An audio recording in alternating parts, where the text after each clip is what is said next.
You're watching the Dallas Cowboys Report. I am Tom Downey. Some fairly major Dak Prescott injury news and updates and quotes from Mike and Dak about where things are in that recovery from his thumb injury. We'll break that down, plus some Tank Lawrence updates, some good news on that front too.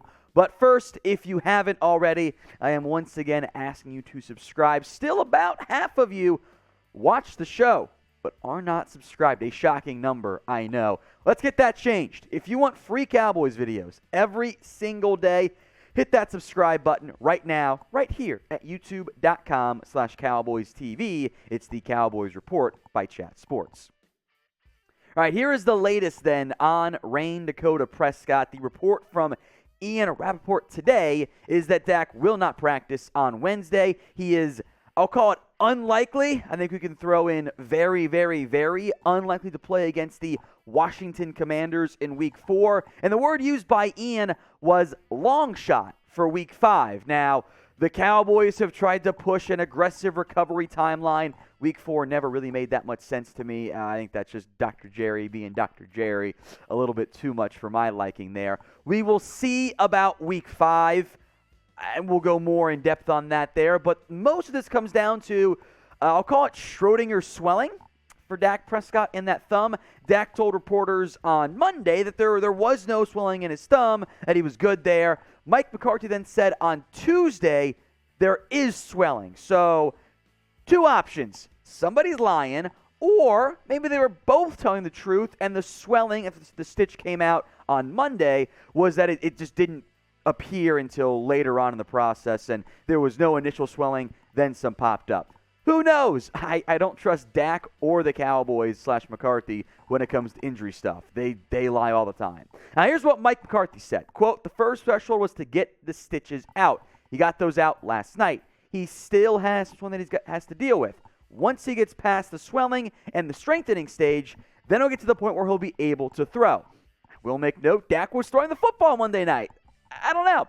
He'll be dealing with more rehab this week, and hopefully we'll get the swelling and the strength where it needs to be. But I do not have a timeline on when he will start throwing. Now, Dak told USA Today this about, are you going to play against the Commanders? Nah, probably not. But Week 5 against the Rams, that's the one I'm looking at. I've been better, but now that we're winning, it's all good, and I'll be back soon.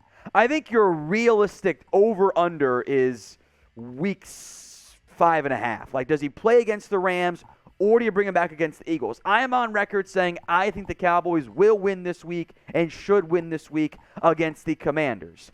You would be in a better spot if you have Dak against the Rams, although maybe you don't want to push him too far along because things are going well. You're beating teams with Cooper Rush.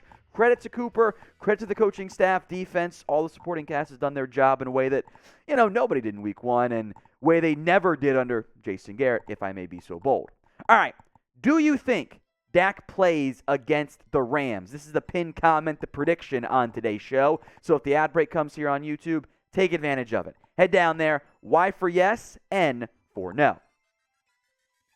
I want to make this clear again, pun somewhat intended. I have no desire to rush Dak back. I don't want him at 90%, 80%, whatever, because Cooper Rush has more than done his job. I don't want to jeopardize another injury because that would just be a nightmare scenario for me, a more severe thumb injury or whatever, or Dak just not being quite right and not playing well. I don't need that right now, whether it's against the Rams, against the Commanders, or even Philly. To be honest, I do believe that a healthy 100% version of Dak Prescott gives you a better shot against the Rams. Again, very positive in my praise of Cooper Rush. Rush has been great.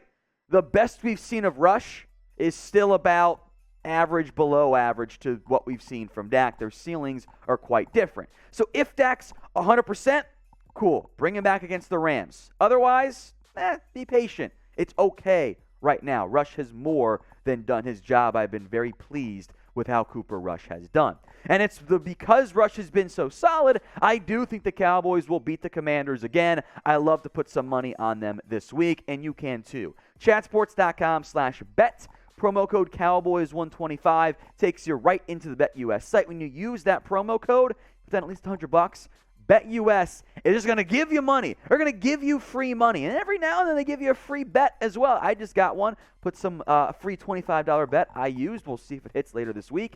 Chatsports.com/bet.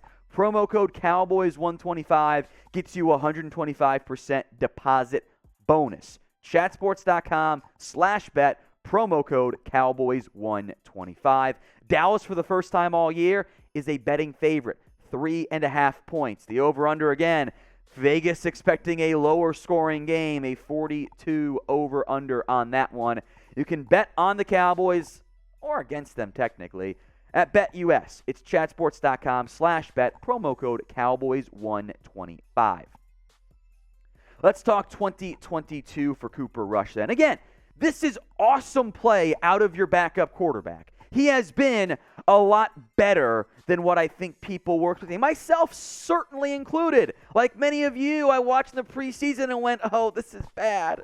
Maybe you go with Will Grier. And had Will Grier not gotten hurt and missed week 1 of the preseason, he might have won that job in all seriousness. Ends up going to Cooper Rush. He remains undefeated in one of the more improbable success rates among all backup quarterbacks of all time. Steady play, not elite play, but steady. You want to be above 7 yards per attempt, but if I had told you this would be the stat line for Cooper Rush, I think we all would have been thrilled, and we're happy with a 2-0 start with Rush at quarterback. So I want you guys to grade the job that Cooper Rush has done. A, B, C, D, or F. Sound off for me in the comment section. Expectations always matter in these conversations, and relative to expectations, I think it's an A. Now, I'm not grading on we'll call it the Dak or Romo scale. Like if I should do those stat lines for Dak and it'd be like, that's not that great. It's not bad, but it's not great. But when it's the backup quarterback, yeah, that's what you want out of your backup QB. Avoiding turnovers, making the occasional play for you. His accuracy has been below average for the NFL. The numbers do bear that out. Expected completion percentage is a negative, but I don't care. Rush has more than done his job. He's done a great job. I have been thrilled with Cooper Rush. We don't need to make it into a Rush Dak debate like the big media wants you to do. Just be glad, happy, and thankful that Cooper Rush is a good backup QB right now for the Cowboys. That is a very good sign. One last note, by the way, on Dak Prescott, his quote about trying to get back out there. Some people are okay with sitting out, but I'm not built that way. I assume this is the F-bomb here. It's the only word that makes sense at that point. It's killing me not being out there with my guys. It's so hard, but I also know I got to be patient. And this is where you got to protect Dak from himself. That is what the organization has to do right by Dak, and don't allow him to rush himself out. I think that was part of the issue in the preseason last year with that shoulder injury. Dak was throwing the ball so much while his lower body was immobilized. He was just sitting there throwing it into his couch over and over and ended up having a wear and tear injury. That's why it was more of a baseball injury, because the motion was a little bit different. So protect Dak from himself. Do not rush him back.